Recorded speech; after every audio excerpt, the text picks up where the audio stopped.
Krisis kepercayaan di zaman modern. Kita hidup di zaman yang syarat informasi, namun miskin kepercayaan.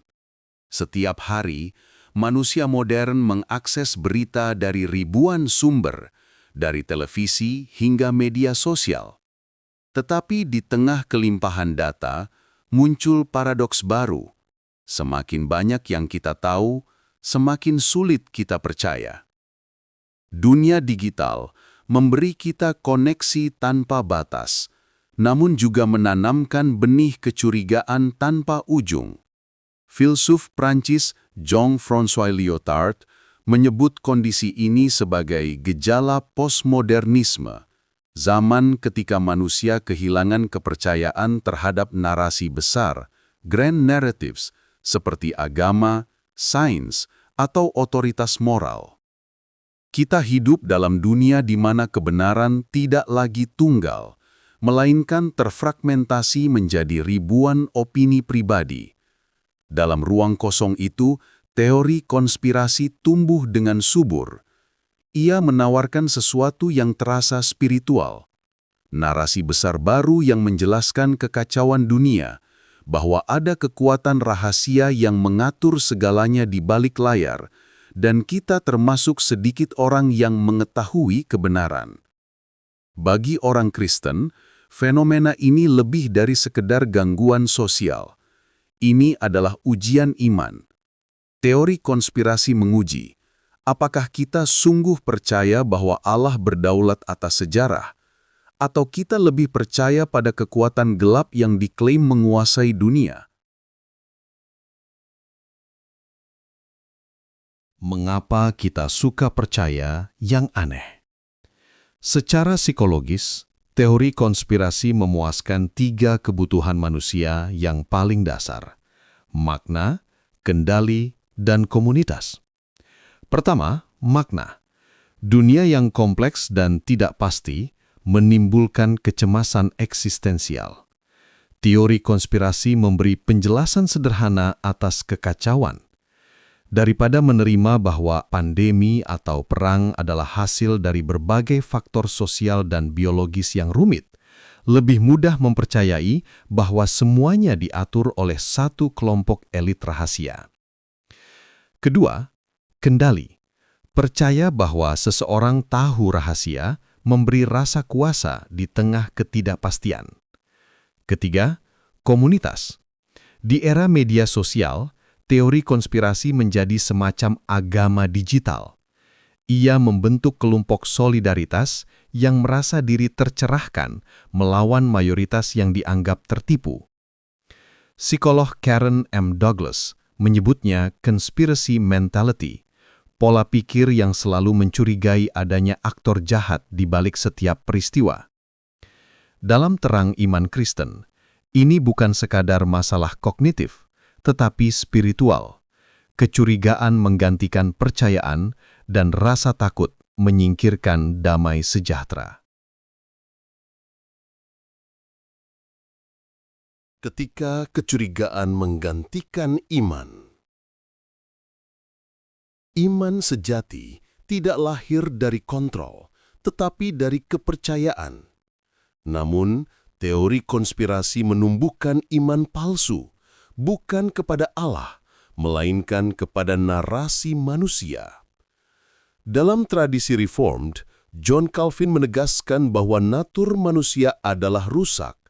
Hati manusia secara alami melengkung ke dalam dirinya sendiri. Konsep ini sering diungkap lewat istilah Latin cor incurvatum in se, yang pertama kali dikemukakan oleh Martin Luther, namun sejalan dengan teologi Calvin. Artinya, manusia cenderung menjadikan dirinya pusat kebenaran. Teori konspirasi mengekspresikan kelengkungan itu. Ia berkata, "Saya tahu yang sesungguhnya, dunia yang lain salah." Namun, iman berkata sebaliknya, "Saya mungkin tidak tahu segalanya, tetapi saya tahu siapa yang memegang dunia."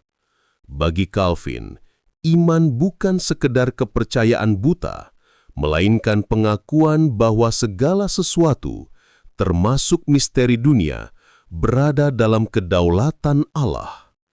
Karena itu, keinginan untuk mengetahui rahasia tersembunyi seringkali adalah bentuk ketidakpercayaan terhadap penyelenggaraannya, yaitu pelaksanaan yang tidak mungkin gagal dari rencana Allah atau pemerintahan serta pengaturan terhadap segala sesuatu sehingga rencana Allah terlaksana.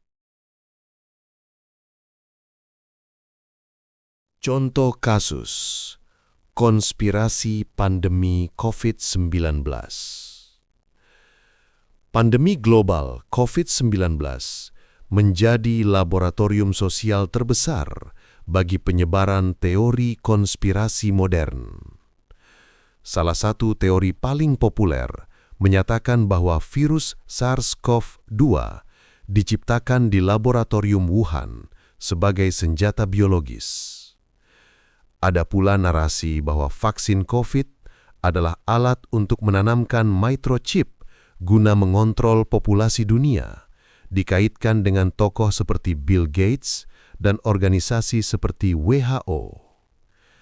Meski seluruh klaim ini telah dibantah secara ilmiah, termasuk oleh World Health Organization dalam laporan resmi tahun 2021, teori tersebut terus hidup, terutama di ruang digital yang penuh kecurigaan.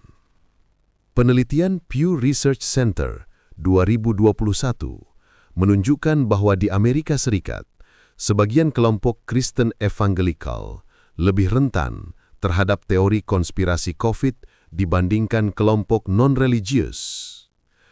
Hal ini menegaskan bahwa kepercayaan rohani tidak otomatis melindungi seseorang dari disinformasi. Ketika iman tidak didampingi pengetahuan dan kerendahan hati, ia dapat menjadi lahan subur bagi paranoia. Dalam refleksi John Stott, iman sejati tidak pernah memutuskan hubungan antara kasih dan kebenaran. Di tengah krisis, gereja dipanggil bukan untuk membongkar rahasia gelap dunia, melainkan untuk menghidupi kasih yang berakar pada kebenaran. Reaksi kita terhadap ketakutan dunia seharusnya bukan kecurigaan, melainkan pengharapan.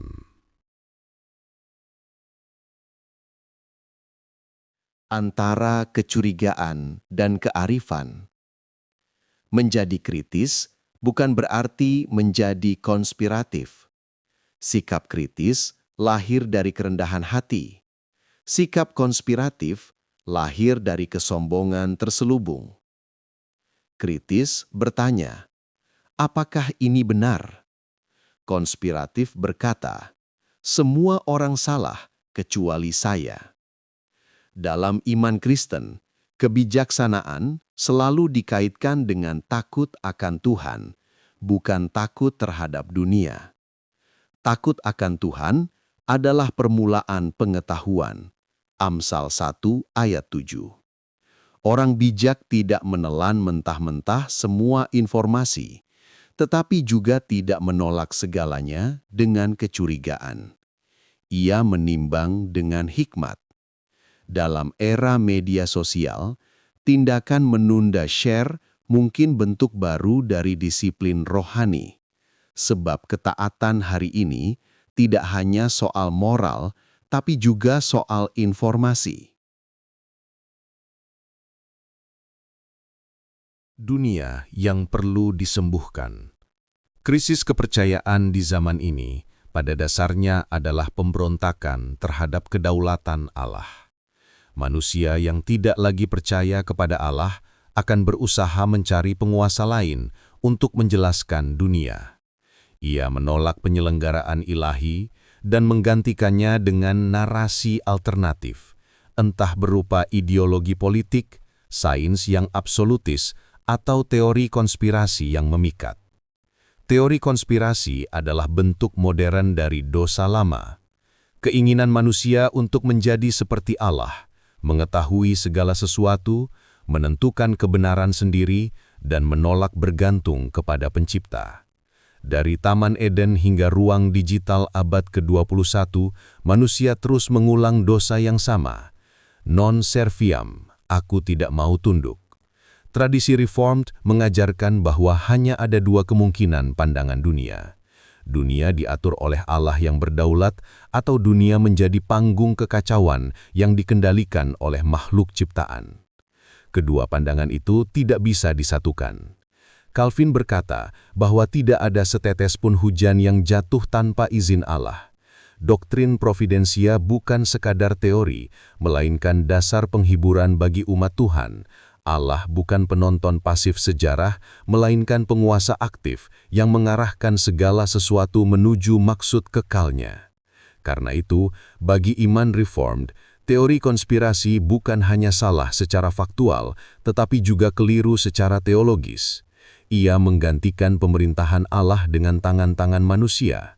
Ia menukar kedaulatan ilahi dengan determinisme politik. Iman sejati menolak ketakutan itu, sebab takut akan Tuhan mengusir segala bentuk ketakutan lain. Gereja yang memahami providensia tidak akan hidup dalam panik, melainkan dalam damai yang aktif, damai yang melahirkan tindakan kasih, bukan reaksi paranoid. Yesus Kristus menunjukkan bentuk tertinggi dari kepercayaan kepada providensia itu. Dalam seluruh hidupnya, ia berjalan menuju salib, bukan karena kebetulan sejarah atau intrik manusia, melainkan karena rencana kekal Bapa. Kisah penyalibannya bukan konspirasi manusia yang berhasil, tetapi pelaksanaan sempurna dari rencana Allah yang tidak mungkin gagal. Sebagaimana Petrus menegaskan dalam Kisah Para Rasul 2 ayat 23, Yesus diserahkan menurut maksud dan rencana Allah yang telah ditentukan sebelumnya. Inilah contoh tertinggi bahwa bahkan ketika dunia tampak dikuasai oleh kejahatan, tangan Allah tetap memegang kendali sejarah. Maka respons iman Reform terhadap teori konspirasi bukanlah menambah spekulasi baru, melainkan bertekun dalam firman, Alkitab, dan kasih. Alkitab menyatakan bahwa segala sesuatu bekerja menurut keputusan kehendaknya, Efesus 1 ayat 11, dan kasih adalah ekspresi praktis dari iman kepada kebenaran itu.